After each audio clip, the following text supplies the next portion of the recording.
والسلام على خاتم الأنبياء والمرسلين سيد الأولين والآخرين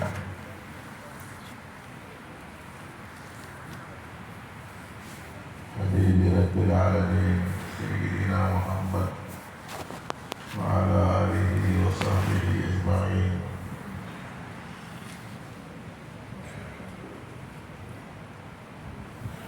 وعلى من تبعهم بإحسان إلى يوم الدين.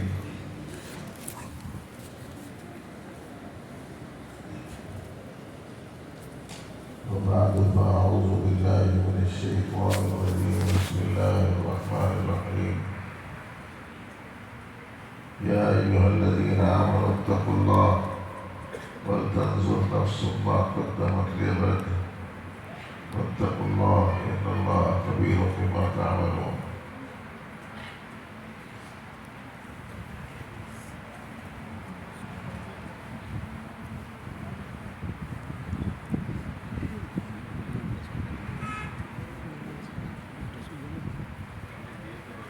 وقال سبحانه وتعالى أمن هو قانت آناء الليل ساجدا وقائما يحذر الآخرة ويرجو رحمة ربه قل هل يستوي الذين يعلمون والذين لا يعلمون إنما يتذكر أولو الألباب.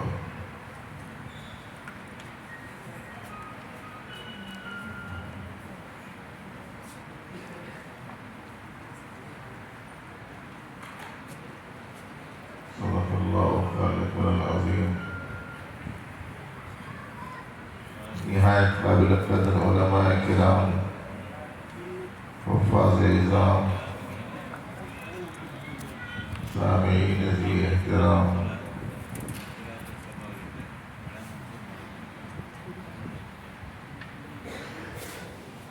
معزز طلباء،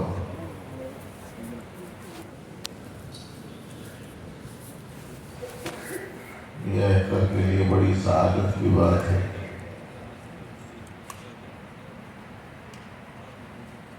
کہ ایک اطراف اس عظیم الشان مرکز میں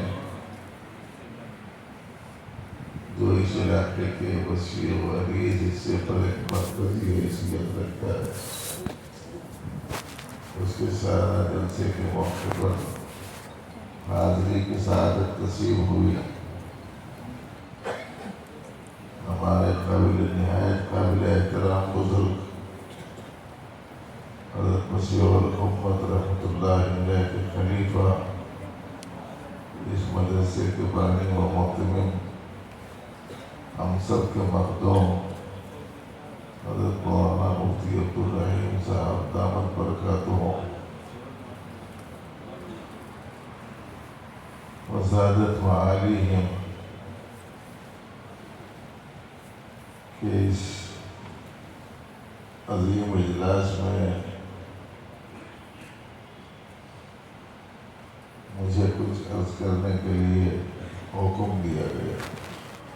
ان کی جانب سے گزشتہ بھی تقاضا آیا تھا، لیکن دوسری جگہ وعدہ کر لیے جانے کے سبب حاضر نہیں ہو سکا. اس دفعہ تقاضا آیا تو دوسری جگہ کو دوسرا وقت دے کے حاضر ہو گیا. میری سعادت ہے یہ، اور میں ایک حضرت کے علم، عمل، تقوی اور پرہیزگاری اور خدمت دین کے مقابلے میں ایک طفل مکتب کی حیثیت بھی نہیں رکھتا. یہ حضرت کا حسن سن ہے. حاضری ہوئی. اس موقع پر کچھ باتیں عزیز طلباء سے، کچھ باتیں عوام الناس سے اور کچھ باتیں فارغ ہونے والوں سے عرض کرنے کا خیال ہے.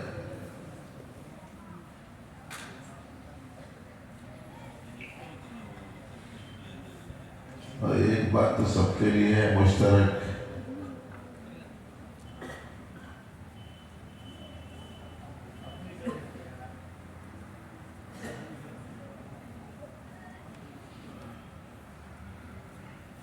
اور وہ یہ ہے کہ ہم سب کا جو سب سے بڑا مسئلہ ہے،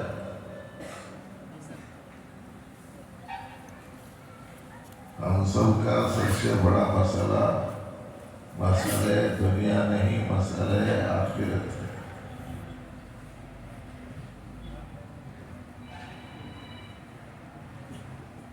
ہماری فکروں میں سب سے بڑی فکر دنیا نہیں، فکر آخرت۔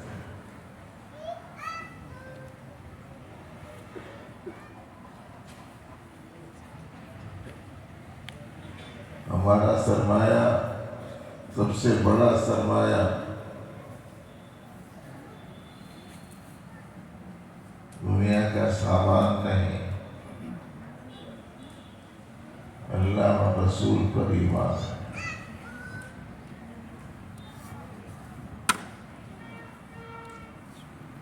ہماری دولت روپیہ، پیسہ، مال نہیں، ہماری دولت اعمال ہے۔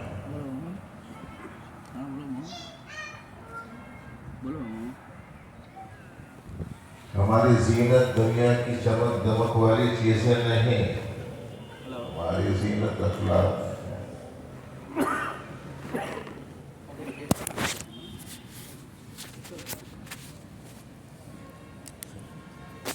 کپڑے والا لباس ہماری ضرورت ہے، اور تقوی والا لباس ہماری نجات کا سبب ہے۔ اس لیے ہمارا بڑا جو مسئلہ ہے وہ مسئلہ دنیا نہیں ہے، وہ مسئلہ آخرت۔ اور اس مسئلے کی طرف توجہ دلانے کے لیے دنیا میں کسی بھی جگہ آپ جائیں، اس اصل مسئلے کی طرف توجہ دلانے والے آپ کو نہیں ملے۔ اگر کوئی جگہ ہے جہاں اس اہم مسئلے کی طرف توجہ دلائی جاتی ہے تو وہ ہمارے دینی مدارس، وہ علماء حقہ ہیں، وہ ربانی خانقاہیں ہیں۔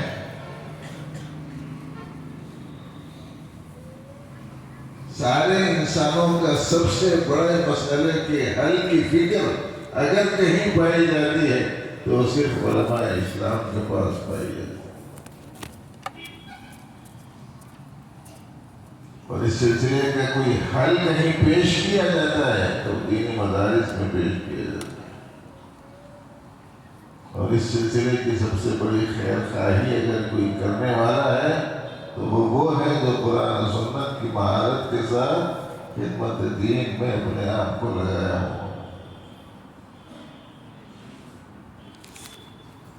اگر اتنی تمیزی بات سمجھ میں آ گئی ہے تو سمجھ میں آ جانا چاہیے کہ ہمارے مدارس کیا کر رہے ہیں، ہمارے علماء کی خدمات کی اہمیت و عظمت کیا ہے، اور یہ مسلمانوں ہی کے حق میں نہیں، عالم انسانی کے حق میں کس قدر خیر خواہ ہے اس کا اندازہ ہو سکتا ہے۔ اور جب اس کا اندازہ ہو جائے تو ابھی جو میں نے رپورٹ سنی بہت مجھے حیرت ہوتی ہے کہ آج کل تو ایک شخص کے ولیمے میں 40 لاکھ 50 لاکھ روپے کا خرچہ ہو جا رہا۔ اتنے بڑے کارنامے کے پیچھے مدرسہ لاکھوں روپے مخروج۔ بات اصل میں سمجھ میں آئی نہیں لوگوں کو۔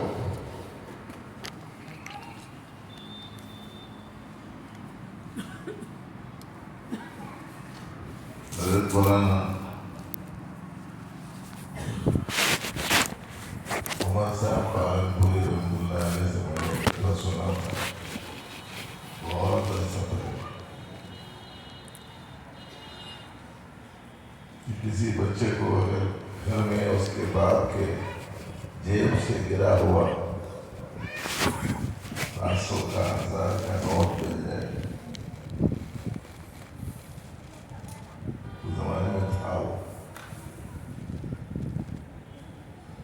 بچے، چھوٹے بچے ان کیا معلوم ہے کہ اس کی کیا قیمت ہے۔ وہ بچہ نام کاغذوں کی طرح اس کاغذ کو لیا اور اپنے ہاتھ میں رکھ کر اسے موڑ دیا، بال بنا لیا چھوٹا سا، اور اسے اچھالتا ہوا لے کے باہر نکلا۔ باہر ایک سمجھدار بچہ تھا، اس نے سوچا کہ بچے کے ہاتھ میں سے اگر یہ چھین لو تو یہ شور کرے گا، گڑبڑ کرے گا، چیخے گا، چلائے گا، پکارے گا، مجمع اکٹھا کر لے گا۔ اس طریقے سے مجھے وہ نوٹ نہیں مل سکے۔ اگر مجھے خاموشی سے وہ نوٹ لینا ہے تو مجھے ایک کام کرنا پڑے گا، مٹھائی کی دکان پر جاؤں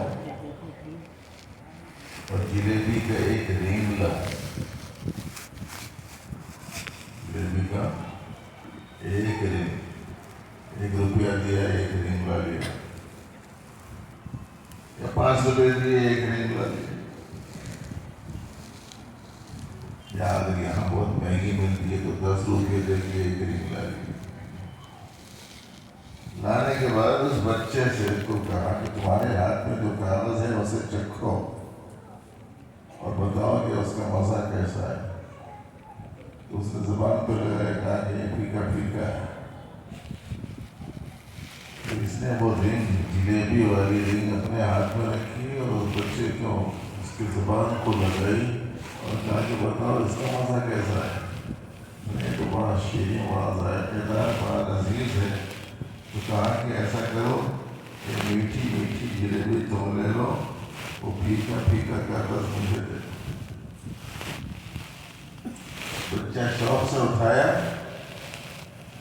پھیکا کاغذ پھینکا اور میٹھی جلیبی کا ایک رنگ لے لیا۔ تو بچے کو کیا معلوم ہے کہ وہ پھیکی نوٹ کی قیمت کیا ہے۔ 1000 کی، 2000 کی، 500 کی نوٹ میں کتنی جلیبیاں آ سکتی ہیں بچے کو کیا پتا ہے؟ مگر چونکہ جانتا نہیں ہے اس کی قیمت کو، نتیجے میں اس نے جلیبی کی ایک رنگ کے مقابلے میں اس نے 1000 کی، 500 کی نوٹ کو پھینک دیا، نادانی کی وجہ سے۔ ذرا دیکھنا چاہیے، حدیث شریف میں آتا ہے حفت الجنت بالمکارہ وحفت النار بالشہوات۔ ایک طرف ذرا ناگوار چیز ہے، ایک طرف ذرا پسندیدہ نفس کی تقاضے کے مطابق کی چیز ہے۔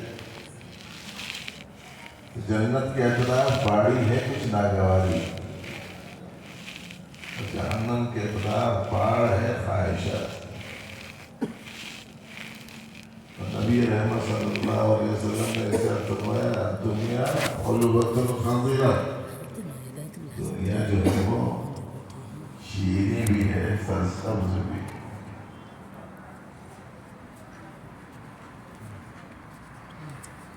تقابل اگر سمجھ میں آ گیا ہے تو پھر دیکھنا چاہیے کہ لوگوں نے دین کے عنوان پر، دین کی خدمت پر، دین کی سربلندی کے لیے، دینی کاموں کے استحکام کے لیے کتنی دلچسپی دکھائی ہے، اور دنیا کے سلسلے میں کس قدر ان کا ذوق آگے بڑھ گیا ہے، کس کو اہمیت دینے لگ گئی۔ اب اہمیت دینے لگ گئے دنیا کو۔ ادھر کے علاقے میں تو شاید کم ہوگا، ہمارے علاقوں میں زیادہ ہے۔ ایک ایک وقت کے تقریب پر 50-50 لاکھ، 60-60 لاکھ، 1-1 کروڑ، 2-2 کروڑ خرچ کرنا شروع کر دیے لوگ۔ ان علاقوں کے بارے میں پوچھا تھا کسی سے کہ بھائی شادیوں وادیوں میں رقم پوچھنے کی بیماری ادھر بھی ہے کیا بول کے، تو ادھر کے علاقے کے حساب سے پیسے تو زیادہ نہیں پوچھتا، ان سب سونا پوچھتے ہو۔ یہاں کے والے کو معلوم نہیں ہے کہ یہاں کیسا ہے۔ تو بھائیو اصل میں ہم کو اصل مسئلہ کیا ہے آج امت مسلمہ کو سمجھ میں نہیں آیا. ہمارا مسئلہ دنیا نہیں، مسئلہ آخرت ہے. ہمارا مسئلہ مال نہیں، مسئلہ اعمال ہے.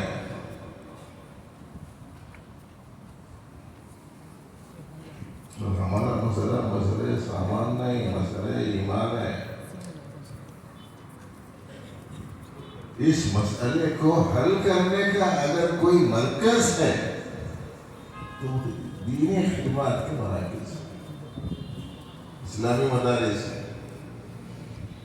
اسی لیے نبی رحمت صلی اللہ علیہ وآلہ وسلم نے فرمایا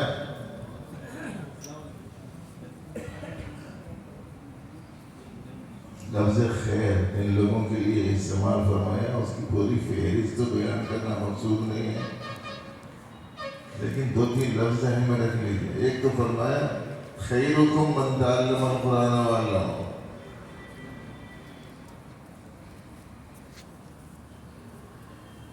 اور دوسرے فرمایا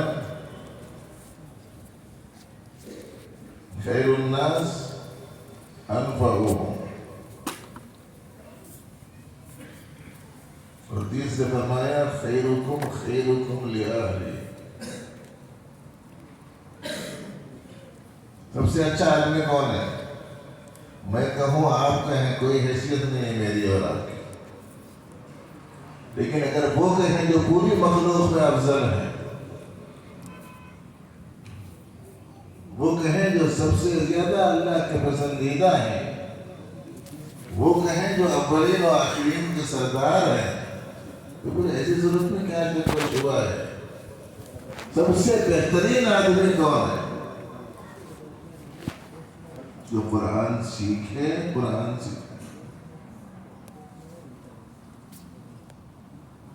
اور سب سے بہتر آدمی کون ہے؟ جس سے لوگوں کو زیادہ سے زیادہ فائدہ. خیر الناس انفعهم، تمام لوگوں میں سب سے اچھا کون؟ جس سے لوگوں کو فائدہ ہو. خیر الناس بھائی انفع الناس بھی ہے.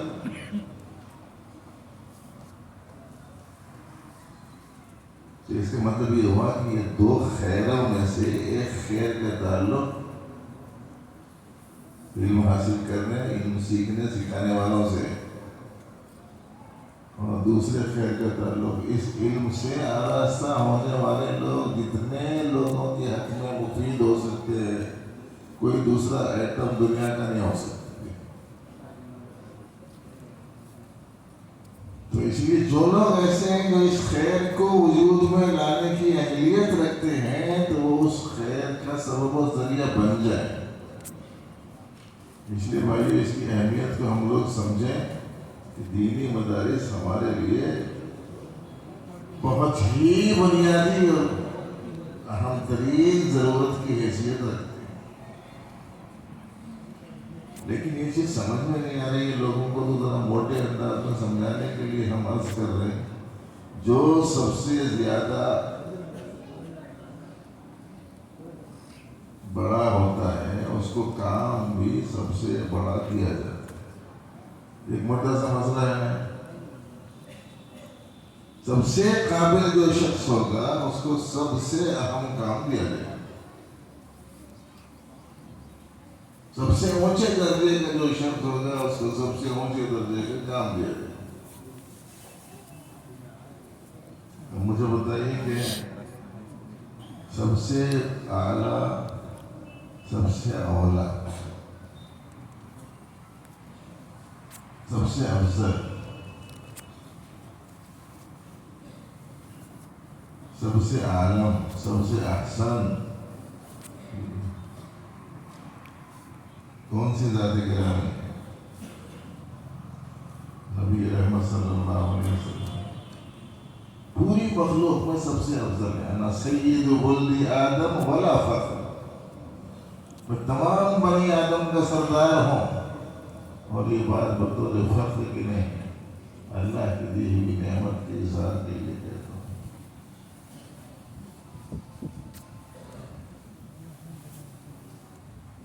آدم وما سواه تحت لواء. روز قیامت نبی رحمت صلی اللہ علیہ وسلم نے فرمایا کہ پورے کے پورے انبیاء کرام میرے پرچم تلے ہوں.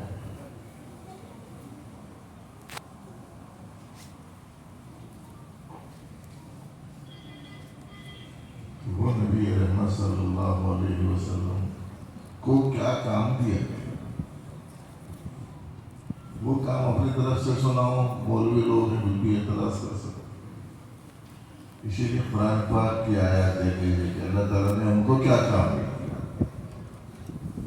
اللہ تعالیٰ نے ان کو کام دیا یتلو علیہم آیاتہ ویزکیہم ویعلمہم الکتاب والحکمت.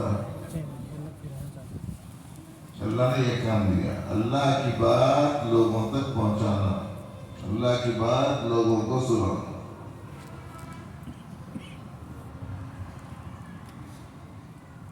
اور یہ کے بعد دیگر مسلسل سناتے رہنے کا مفہوم بھی بعض علماء کہتے ہیں لفظ تلاوت میں چھپا ہوا ہے. یتلو میں ایک مرتبہ بول دیا مسرا تو نہیں.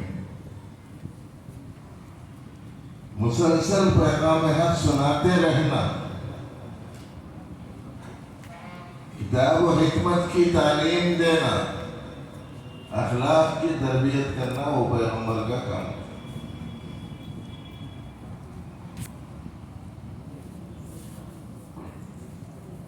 اب یہ بتائیے کہ یہ کام کہاں ہوتا ہے؟ مدرسے سمجھ میں نہیں آ رہے، خانقاہیں سمجھ میں نہیں آ رہی، علماء حق کی مجلسیں سمجھ میں نہیں آ رہے. اس لیے بولنا پڑ رہا ہے یہ مسئلہ کہ یہ جو کام ہے سب سے اعلیٰ اور اولا، سب سے افضل و اکمل اور سب سے احسن، یہ جو کام ہے یہ کام کہاں انجام پا رہا ہے؟ یہ کام انجام پا رہا ہے دینی مدارس، یہ کام انجام پا رہا ہے ربانی خانقاہوں، یہ کام انجام پا رہا ہے علماء حق کی مجلسوں. کون سا کام؟ جو کام سب سے بہتر تھا. اور اس کے سب سے بہتر ہونے کی علامت یہ ہے، دلیل یہ ہے کہ یہ کام اللہ نے سب سے افضل مخلوق پیارے نبی علیہ السلام کو عطا ہوگا. اسی لیے جتنے طلباء ہیں وہ تو یہ سمجھیں کہ مجھ سے زیادہ خوش نصیب کوئی دوسرا نہیں، اور جتنے مالدار لوگ ہیں وہ یہ سمجھیں کہ میرے مال کا سب سے بہترین اگر کوئی مصرف ہے وہ سب سے اچھے کام میں خرچ ہونے والا مال سب سے اچھا مال.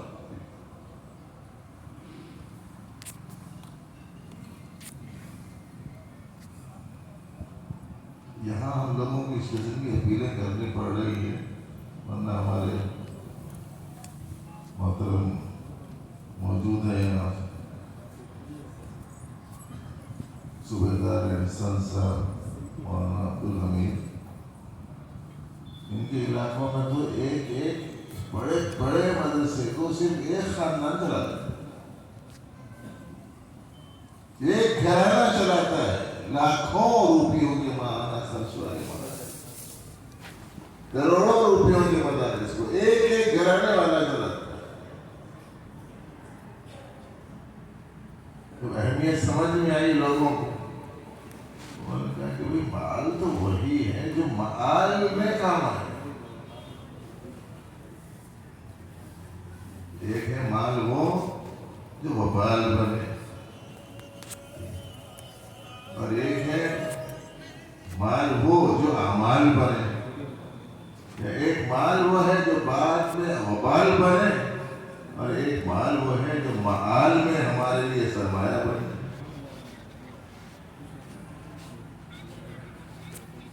اسی لیے ہمارے لیے حقیقی مال کون سا ہے؟ جو ہم نے آگے بھیج دیا. بس پرانی کتابوں میں لکھا ہوا ہے سابقہ امتوں کی، کسی اس کو لے کے جاتے ہیں، جنازے کو لے کے جاتے ہیں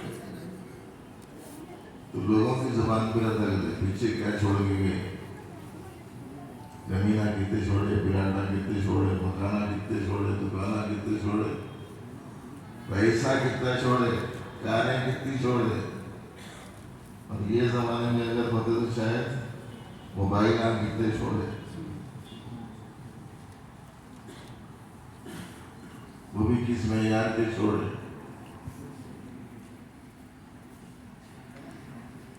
لوگوں کی زبانوں پہ یہ رہتا، فرشتوں کی زبان پہ رہنا، آگے کیا بھیجا، آگے کیا بھیجا، آگے کیا بھیجا، فرشتے یہ کہتے ہیں۔ اللہ پاک نے فرمایا قرآن شریف میں وَلْتَنْظُرْ نَفْسٌ مَا قَدَّمَتْ لِغَدٍ، کل کے لیے کیا کیا۔ اس لیے بھائی ہمارا حقیقی مصرف اگر کوئی ہے،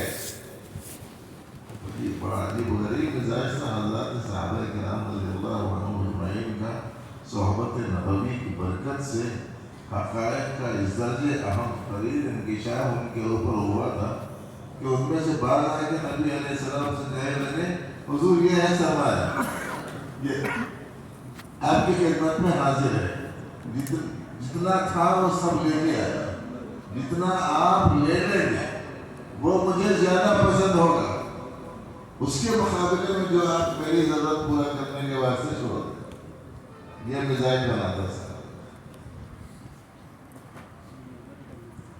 اور یہ حکم ہے اللہ کا، کل کے واسطے کیا کیا ہے وہ دیکھنا۔ تو دینی مدارس کی اہمیت اور ہمارا سرمایہ کہاں صرف ہونا چاہیے سمجھ میں آ گیا ہوگا۔ یہ مت سمجھنا کہ مدرسے معمولی ہے، اور یہ بھی مت سمجھنا کہ پڑھنے پڑھانے والے بہت معمولی ہیں، بہت قیمتی ہیں یہ، لیکن اللہ جل شانہ نے حفاظت کے واسطے ان کے اوپر ٹاٹ لپیٹ رکھا ہے۔ وہ سیدھا کپڑا اس کو پہنا رکھا ہے، پرانا کپڑا سادہ کپڑا پہنا رکھا ہے حفاظت کے واسطے، ورنہ اس سے قیمتی کوئی دوسری چیز نہیں۔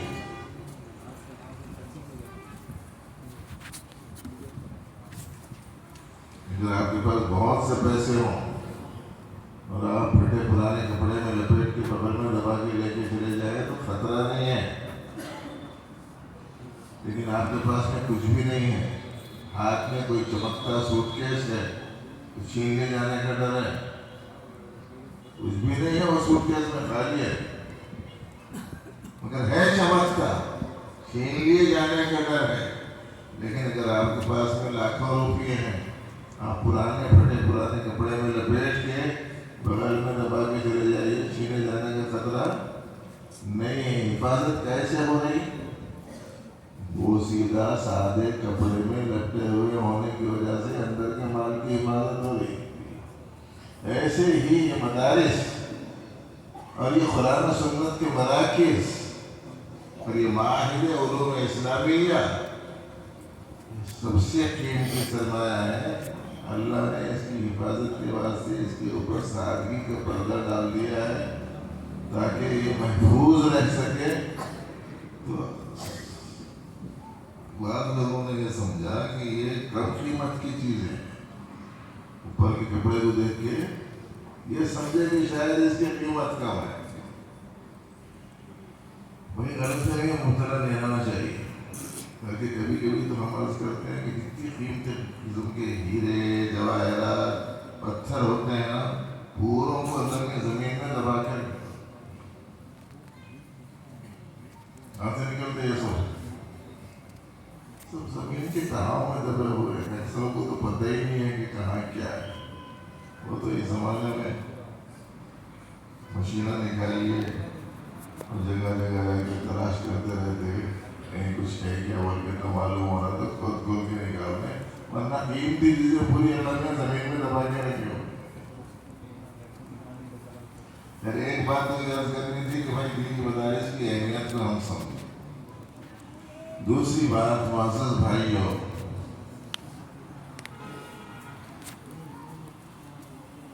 عزیز طلبہ کرام کے لیے بڑوں کی سنائی باتوں کو پیش کرنے کے مقصد سے عرض کر رہا ہوں۔ حضرت امام غزالی رحمۃ اللہ علیہ کی کتاب البدایہ کے حوالے سے حضرت حکیم الامت رحمۃ اللہ علیہ نے تلخیصات عشر میں حضرت کا البدایہ کا رسالہ ملخص کر کے تحریر فرمایا ہے. اس میں سے ایک عبارت یہ ہے جو عزیز طلبہ کو اچھی طریقے سے ذہن میں رکھنی چاہیے، بلکہ ہم میں سے ہر شخص کو، اور وہ یہ ہے کہ من ازداد علما ولم یزدد ہدی لم یزدد من اللہ الا بعدا. اس شخص کا علم تو بڑھتا ہے لیکن ہدایت میں اگر اضافہ نہ ہو تو پھر ایسی صورت میں اللہ تعالیٰ سے دوری ہی میں اضافہ ہوتا ہے.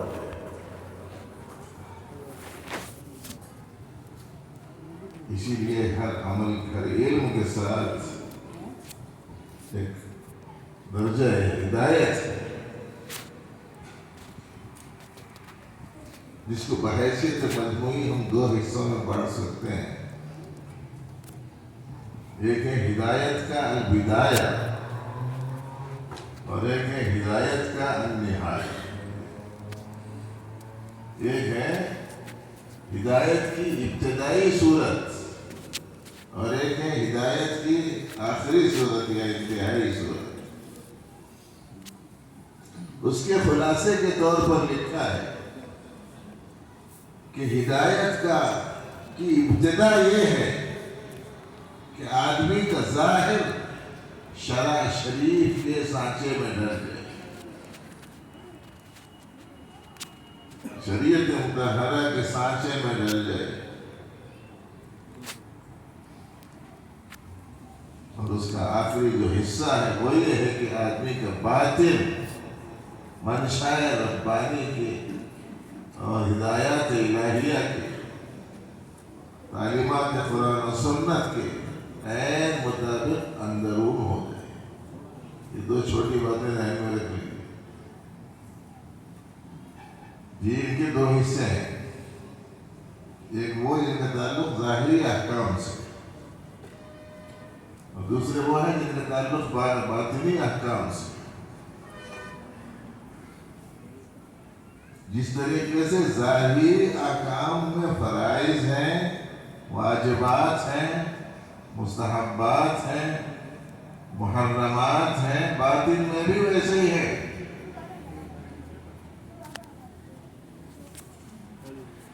اندر میں فرائض بھی ہے، واجبات بھی ہیں،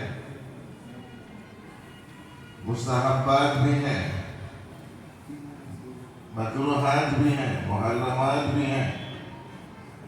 حضرت مسیح الامت رحمۃ اللہ علیہ جن کے ہمارے حضرت خلیفہ ہیں، انہوں نے اپنی کتاب میں بڑی صراحت سے لکھا ہے بھئی اقیموا الصلاۃ آتوا الزکاۃ، نماز قائم کرو حکم ہے، زکوٰۃ دو حکم ہے.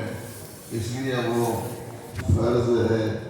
اس کو بیان کر کے حضرت فرماتے تھے اصبروا کس کا حکم ہے، اشکروا کس کا حکم ہے، کون سا صیغہ ہے، اس کا تعلق باہر سے ہے کہ اندر سے ہے. ظاہر ہے کہ اس کا تعلق اندر سے، جیسے نماز فرض ہے ویسے صبر بھی فرض ہے، جیسے روزہ فرض ہے ویسے ہی شکر بھی فرض ہے. اور جیسے ظاہر میں کسی پر ظلم حرام ہے، اندر میں کسی کے مقابلے میں اترانا بھی حرام ہے، تکبر بھی حرام ہے. اور جیسے باہر میں فرائض ہیں، اندر میں اخلاص فرائض میں سے ہے کہ نہیں ہے؟ نہ صرف فرائض میں سے ہے بلکہ تمام فرضوں میں فرض ہے، یعنی ہر فرض کی جان ہے. ہمارے ایک ساتھی سے بولتے رہتے ہیں اخلاص تمام فرضوں میں فرض ہے. نماز فرض ہے، نماز میں اخلاص فرض ہے، زکوٰۃ فرض ہے، زکوٰۃ میں اخلاص فرض ہے، روزہ فرض ہے، روزہ میں اخلاص فرض ہے. کیوں کہتے تھے کہ تمام فرضوں میں فرض ہے. اور اس کے ساتھ ساتھ یہ کہتے ہیں تمام فرضوں کا مقبول ہونا اس فرض پر چونکہ موقوف ہے، اس لیے تمام فرضوں کا فرض ہے وہ، تمام فرضوں کا فرض ہے، اس کے بغیر کوئی فرض قابل قبول نہیں۔ آئیے اس کے تعلق اندرون سے معزز بھائیوں، عزیز طلبہ، خاص طور سے گزارش یہ ہے کہ یہ جو علم ہے اس سے بہت غیر معمولی چیز ہے۔ تعلیم المتعلم میں لکھا ہوا ہے یا آپ کے فضیلت تعلیم کی کتاب تھی العلم والعلماء، اس میں لکھا ہوا ہے العلم علمان، علم علی اللسان و علم فی القلب۔ علم کی دو قسمیں، ایک وہ جو زبان پر ہوتا ہے اور دوسرے وہ جو آدمی کے دل میں ہوتا ہے۔ جو علم زبان پر ہوتا ہے وہ آدمی کے لیے مسائل پیدا کر دیتا ہے آخرت کے، اور جو علم دل میں ہوتا ہے وہی علم آدمی کے حق میں علم نافع ہوتا ہے۔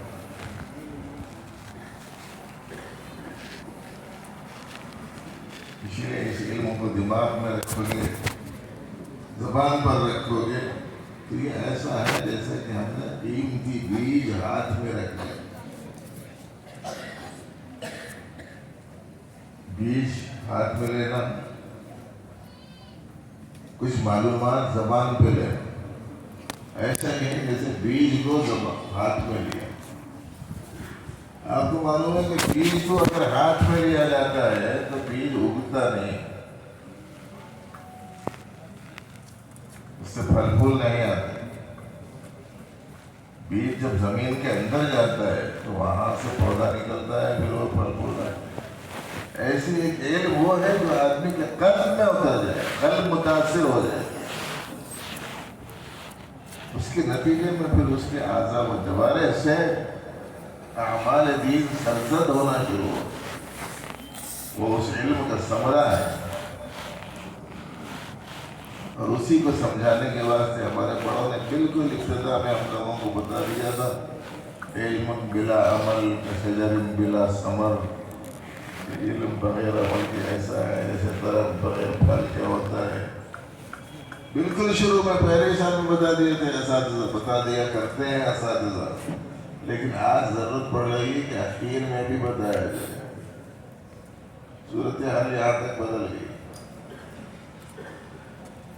لیکن بھائیو یہ حقیقت علم کی اندرون میں اترنے کے لیے اور ہدایت والے دونوں پہلوؤں کی زندگی میں لانے کے لیے جس چیز کی ضرورت ہے وہ یہ کہ ہمارے مدارس خانقاہی نظام کے ساتھ وابستہ ہو۔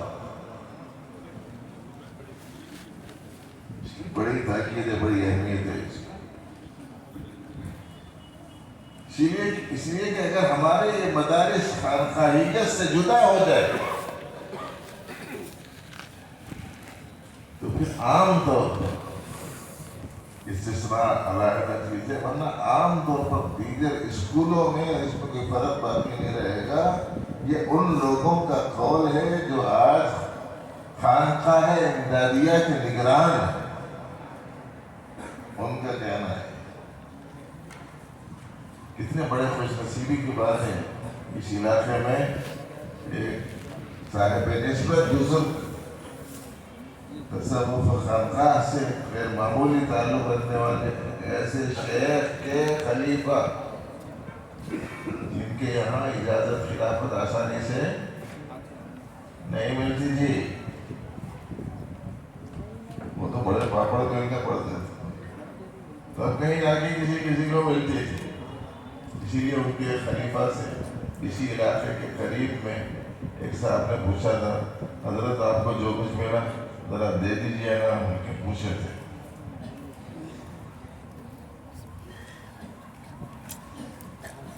انہوں نے جواب میں فرمایا کہ بھائی بڑے کڑوے کھوٹ پی کر یہ چیز ملی ہے، ایسا میں تم کو میٹھے میٹھے کیسے دے دوں؟ اللہ پاک کا کرم ہے کہ یہاں آپ حضرات کو یہ وہ عظیم الشان دولت ملی ہوئی ہے، قدر کیجئے۔ طلباء کی جو تعداد یہاں سننے میں آئی، یہاں کے امتیازات، یہاں کے خصوصیات، یہاں کی نسبتوں اور یہاں کے کارناموں اور یہاں کی خدمات کی وسعت کو دیکھتے ہوئے وہ تعداد بہت کم معلوم ہے۔ اصل میں کیا ہے، اہمیت نہیں ہے دلوں میں لوگوں بھائیو، دلچسپی لیجئے اور غنیمت جانیے ہمارے اس مدارس کے نظام کو اور ایسے بزرگوں کو جو اس زمانے میں بس بہت ہی غیر معمولی قابل قدر سرمایہ کی حیثیت رکھتے ہیں۔ وقت قدر کر لینا۔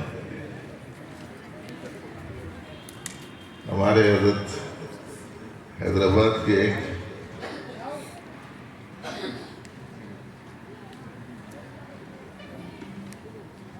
پرمزاح عالم دین تھے، کبھی کبھی مزاحیہ جملے بھی فرما دیا کرتے تھے، مگر وہ کبھی بعض کام کی باتیں ہوتی تھیں اس رخ میں بولتے تھے۔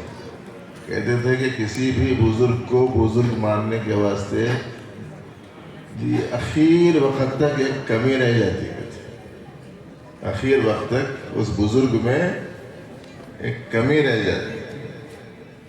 وہ کیا کمی رہتی ہے؟ بولے تو نہیں، اس کو بزرگ ماننے کے واسطے اس کا گزرنا شرط ہے۔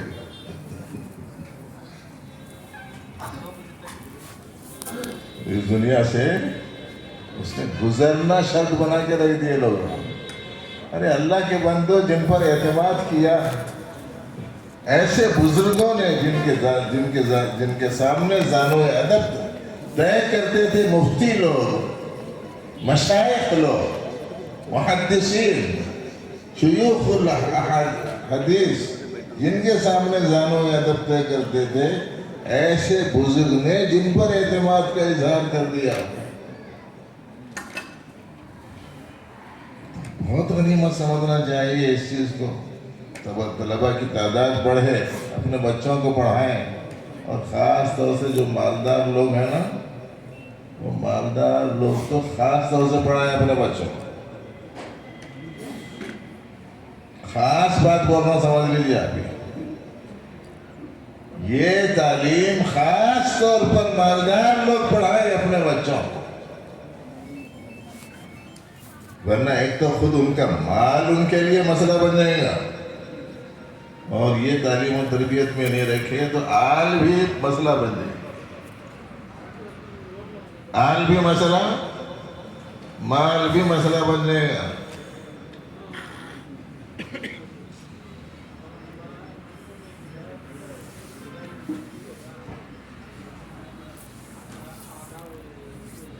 ابھی سے مانگنا شروع کر دی، بابا زندہ ہے، بابا زندہ ہے، اماں زندہ ہے، بچے جوانی نہیں پوچھتے رہے کہ وہ پلاٹ میرے کو لکھ دے، وہ دکان میرے کو لکھ دے، وہ سونا میرے کو دے دو، زیور میرے کو دے دو، تجوری میرے کو دے دو، وہ اکاؤنٹ میرے نام پہ کر دو۔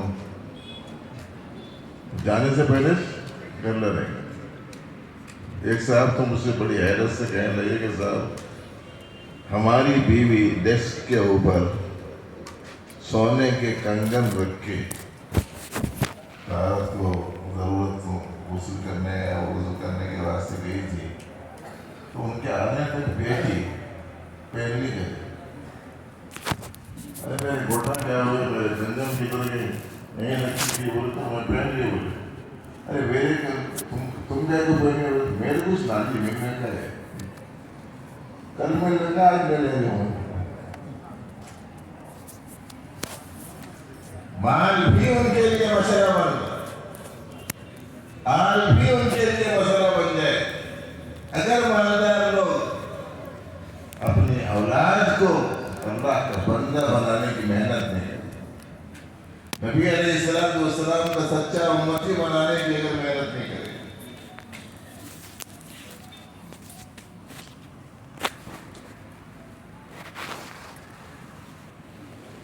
اسی لیے بھائی اپنی اولاد کو ضرور دینی تعلیم سے آراستہ کیجیے اور یاد رکھیے کہ اس سے بڑا علم نہیں ہے. علم وہ ہے جو آدمی کے لیے بعد میں کام آئے، لیکن وہ نہیں ہے جو آدمی کے لیے بعد میں مصیبت بن جائے. ویسے ہی فرمایا گیا بھائی کامیابی وہ نہیں جو آپ کو آج ملے، کامیابی وہ ہے جس کے ملنے کے بعد میں کبھی ناکامی نہ ہو. کامیابی کسے کہتے ہیں، فلاح کسے کہتے ہیں، اس کی وضاحت کرتے ہوئے علماء نے کہا ہے فلاح ایسی کامیابی کا نام ہے جس کے بعد میں ناکامی نہ ہو.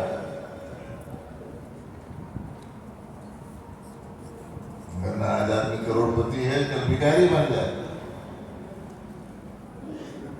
وہ کوئی کام کی چیز نہیں.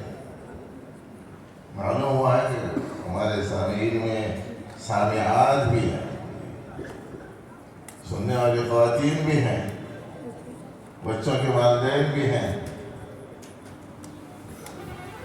خواتین سے تو خاص طور سے بہت کچھ بولنا ہے، مگر یہی کہ لوگ ادھر کے علاقے کے لوگ ہیں ان کی زبان میں بولے تو اچھا ہے.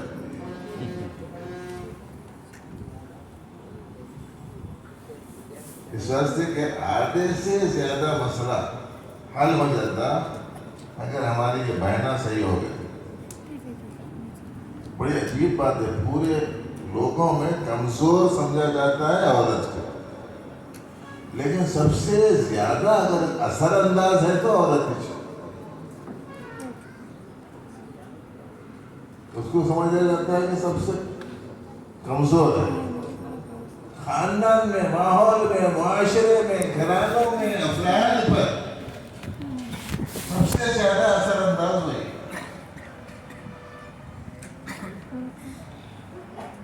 آپ حیرت کریں گے، وکیل سے بہت سارے لوگ ڈرتے، وکیل گھر والی پہ ڈرتے، جج سے بہت سے لوگ ڈرتے اور جج گھر والی سے ڈرتے. اللہ تعالیٰ نے ان میں عجیب و غریب قسم کی خصوصیت رکھ دی.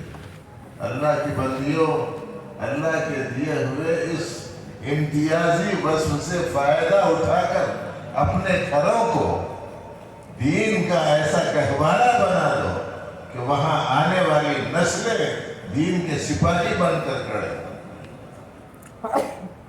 ہم نے دیکھا، میں جانتا ہوں ایسے 2 افراد کو خاص طور سے جن کو آج دیکھنے کے بعد میں ایسا معلوم ہوتا ہے کہ یہ کسی بہت بڑے دینی جامعہ کے فارغ، حالانکہ کچھ بھی پڑھے لکھے نہیں دینی اعتبار سے، اور زندگی کا بیشتر حصہ ان کا بالکل مغربی نظریات میں، مغربی تہذیب میں، مغربی کلچر میں گزرا. بشرٹ پیٹ کلین شو، کبھی نماز نہیں، کبھی مسجد نہیں. لیکن ایک صاحب کی زندگی بدل گئی، داڑھی چھوڑ لی، وضافتہ ٹھیک کر لی، نمازوں کا اہتمام شروع کر دیا. کسی نے ان کا تغیر دیکھ کے پوچھا کیا قصہ، بولے تو مول صاحب سے خود ہی جا کے مجبور ہو کے پوچھے آخر میرے بچی کو تم کرے کیا؟ رات میں اٹھ کے میرے لیے دعا کر دے. بس میں نے اپنی بچی کو بلکتے ہوئے سنا تہجد میں میرے حق میں دعا کرتے ہوئے، بس میرے دل کے اوپر ایک خنجر چلا اور پھر میں نے اس کے بعد میں اپنی پٹری بدل. باپ نے اپنے بچی کے بلکنے کو، رونے کو، اخیر وقت میں اٹھ کر مارنے کو بطور حوالے کے بیان کرتے ہوئے کہا کہ میرے بدلنے کا سبب میری بیٹی کا تہجد کے وقت میں رونا ہے. کتنا اثر ہوتا ہے عورتوں کا اپنے گھر کے افراد. ایک تو ہماری گھر سے خصوصی تعلق رکھنے والی بچی کا تعلق واقعہ ہے. ہمارے گھر میں ایک بچی پڑھنے آتی تھی، خواتین کے لیے عرض کر رہا ہوں. وہ بچی آتی گھر والوں سے پڑھتی چلی جاتی، اور وہ بھی ایک نو مسلمہ کی بچی.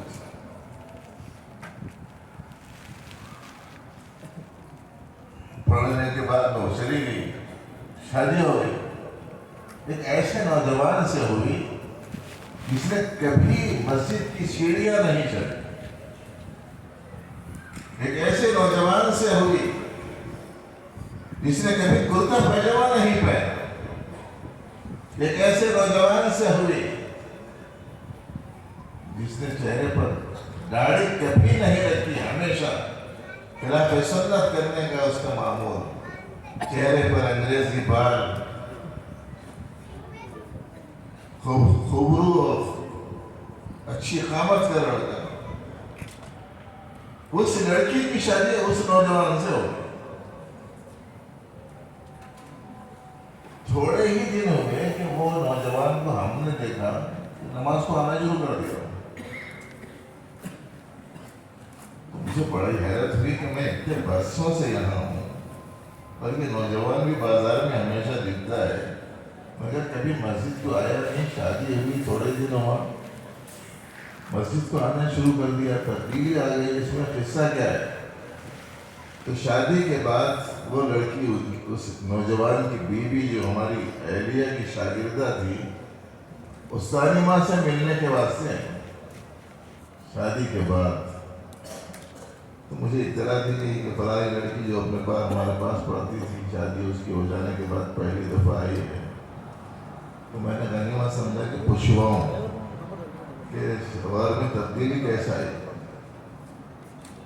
میں نے کہلوا بھیجا اندر کہ ذرا بچے سے معلوم کرو کہ پہلے تو تمہارا شوہر کبھی مسجد میں نہیں دکھتا تھا، دین پسند نہیں تھا، اب مسجد میں آنا شروع کر دیا، تبدیلی آئی کیسا، ذرا پوچھو بچے سے۔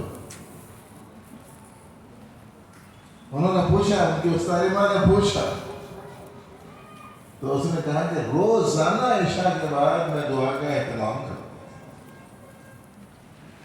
لیکن جو ہی وہ اپنے کام سے فارغ ہو کر آ جاتے، دعا فوراً ختم کر کے پانی میں رکھ کر دسترخوان بچھا کر کھانے وانے کا پورا ان کا بندوبست کرتی۔ روز کا معمول تھا، روزانہ دعا اور روز کا یہ معمول۔ ایک دن ایسا ہوا کہ وہ شخص آ گیا، لیکن یہ دعا میں لگی، ایک خاص کیفیت تاری ہو گئی تھی وہ بچے کے اوپر۔ اس کے آنے کے باوجود اس نے دعا ختم نہیں کی، بہت دیر تک مانگتی رہی، بہت دیر تک مانگتی رہی۔ کافی دیر کے بعد دعا ختم کی اور کہا کہ ہاتھ دھو لیجیے، دسترخوان بچھاتے ہوں۔ تو شوہر بولا کرتے دسترخوان بعد میں بچھاؤ، ادھر آؤ۔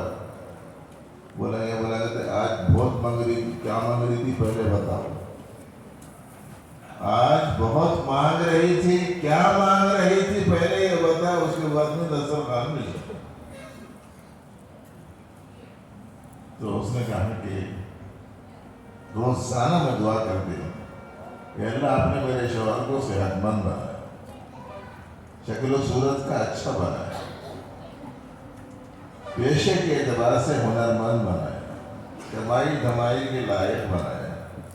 اے اللہ جس کرم سے آپ نے میرے شوہر کو ان نعمتوں سے سرفراز فرمایا ہے، مولا دین کی دولت سے بھی سرفراز فرما دیجیے، نماز کی توفیق بھی عنایت فرما دیجیے، انہیں بھی اسلام کا پابند بنا دیجیے۔ بس یہ دعا میں مانگ رہی تھی، اس کے دل کے اوپر چوٹ لگ گئی کہ میرا دن تمام خیال رکھتی ہے، میرے لیے سب کچھ کرتی ہے، اور اس کے ساتھ ساتھ میرے دین کے بارے میں اس کو فکر رکھتی ہے کہ یہ روزانہ دعا کا اہتمام کرتی ہے۔ اس نوجوان کو ہم نے دیکھا، پہلے تو وہ دیکھ کے پہچانا ہی نہیں، میں تو یہ سمجھا کسی دینی مدرسے کے عظیم مدرسے کا فارغ التحصیل نوجوان ہے۔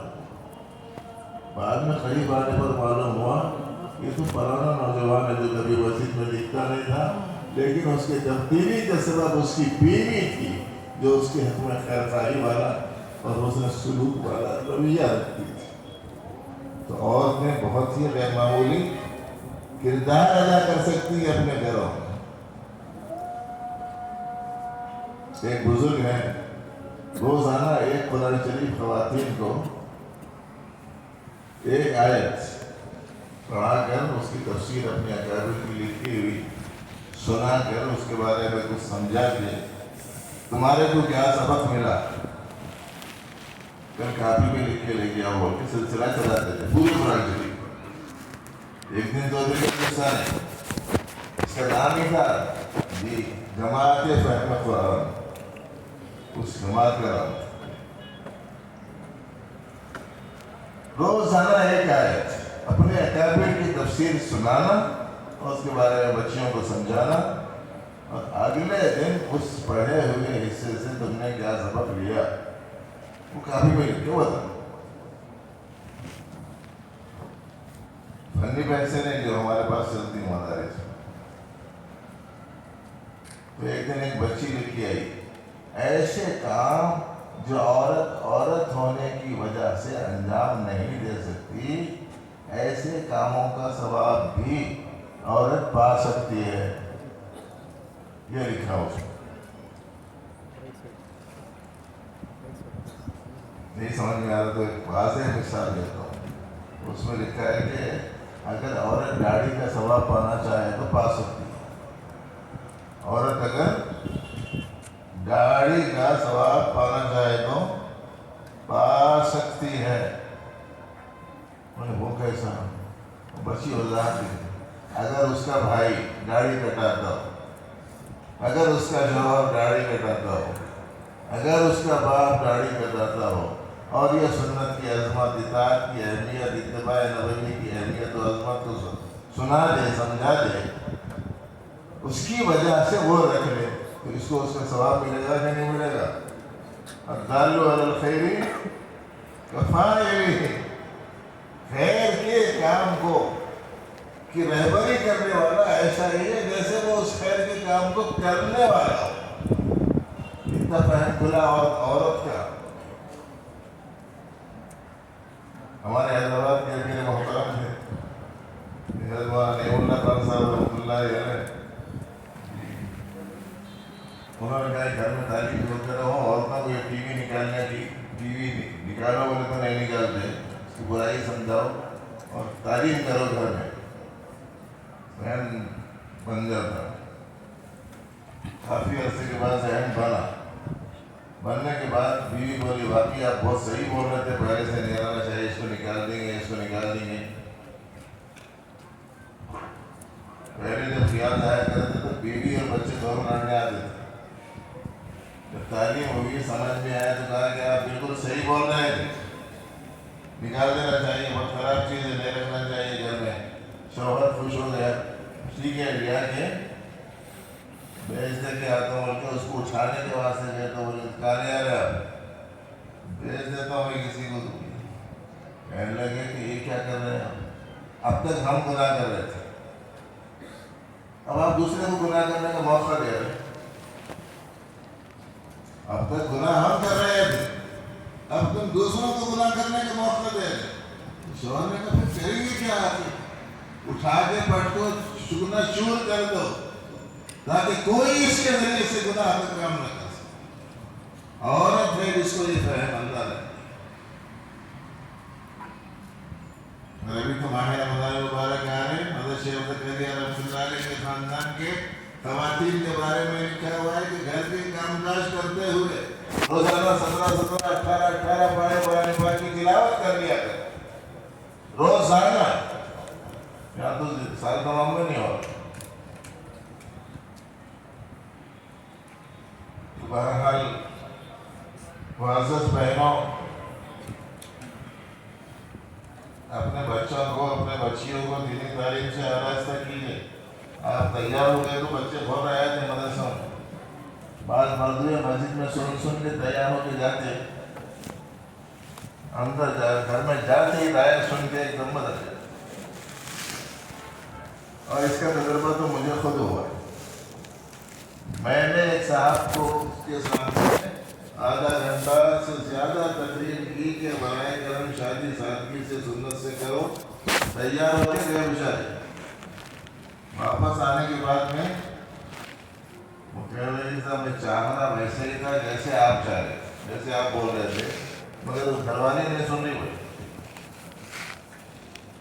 زندگیاں پر اس قدر اثر انداز خواتین ہوتی ہیں، اگر ان کے اندر دی ہوئی یہ خصوصیت رکھی ہوئی یہ امتیازی شان اگر دینی نقطۂ نظر سے استعمال میں آنے لگ جائے تو ماحول کو غیر معمولی نفع، معاشرتی زندگیوں میں غیر معمولی سدھار پیدا۔